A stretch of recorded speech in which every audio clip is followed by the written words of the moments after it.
Consul, na pag-uusapan na po ba ngayon itong mga, halimbawa yung 16 na nabanggit, kung hindi man po makakasweldo muna, kung maipoprovide na financial assistance sa mga pamilya nila dito sa Pilipinas? Tama po.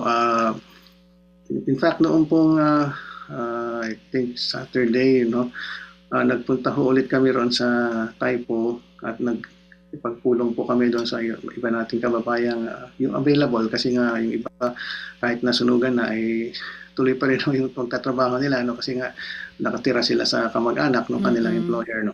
So yung mga nakuha namin doon, mga around 15 po sila, ay binigyan po ng assistance, financial assistance ng ating Department of Migrant Workers, ng OWA, sa halagang mahigit 6,000 Hong Kong dollars.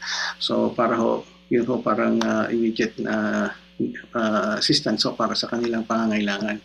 Kasi nga mas practical talaga sa ngayon yung cash instead of yung goods, kasi marami naman din yung supply ng mga goods na donate food and even clothes, so kaya lang sa ngayon siyempre ang mga kababayan natin iniisip pa rin yung kanilang pamilya sa Pilipinas, so malaking bagay din yun na meron silang tinanggap na cash. Mga kapatid, brothers and sisters, saan ka pa? Dito na tayo sa totoo.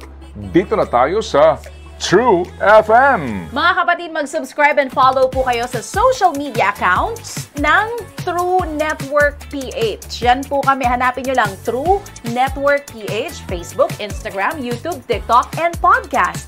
Mapa Apple or Spotify man yan, mahahanap nyo kami. Lahat ng mga napapanood at napapakinggan nyo po sa programa, nasa social media accounts namin yan. So, paano mga kapatid? See you sa social media!